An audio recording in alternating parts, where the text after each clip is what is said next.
Hey guys, welcome back to our channel. ఇది నిన్నటి evening blog అనమాట. ఇంక నిన్న హాస్పిటల్కి వెళ్ళొచ్చాం, చెకప్ అయితే ఉండే.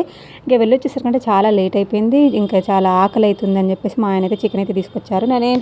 నేను నాన్ వెజ్ తక్కువ తింటాము అని చెప్పినప్పటి నుంచి ఇంకా నాన్ వెజ్ వీడియోసే ఎక్కువైపోతూ ఉన్నాయన్నమాట. ఇంకా మా వాడైతే బైక్ మీదనే వచ్చేటప్పుడే పడుకున్నాడని చెప్పేసి పడుకోబెట్టాను. నేను ఇంకా వంట స్టార్ట్ చేశానో లేదో ఇంకా అలా వచ్చేసి నా మీదైతే వాలిపోయాడు. ఇంకా పిల్లలకి ఏంటో మనం పని చేస్తున్నప్పుడే వాళ్ళకు మెలకు వస్తుంది, లేకపోతే ఇంకేదైనా గుర్తుకొస్తుంది. ఇంకా ఆ టైంలో మనం బిజీగా ఉన్నప్పుడైతే వాళ్ళు మన దగ్గరకు వచ్చేసి కొద్దిగా సతాయిస్తూ ఉంటారు కదా. ఇంకా మా వాడు కూడా అలానే చేశాడు. కొద్దిసేపు అలా ఎత్తుకొని ఇంకా బుజ్జగించేసి ఇంకా పక్క దించేసాను. ఇంకా సింపుల్ వేలో అయితే చికెన్ ఫ్రై అయితే చేసేస్తున్నాను. కొద్దిగా తెచ్చుకున్నప్పుడు కర్రీ బాగా అవుతుంది కదా. మీకు కూడా ఇంతేనా? ఇంకా నాకైతే ఈ రోజైతే చికెన్ చాలా బాగా నచ్చేసింది అనమాట. చాలా బాగా కుదిరింది. ఇంకా అందులో ఏం మసాలాలు వేయలేదు, జస్ట్ సింపుల్గా ఒకటే పూటకు నైట్ టైం కాబట్టి అని చెప్పేసి సింపుల్గా ఫ్రై అయితే చేసేసాను.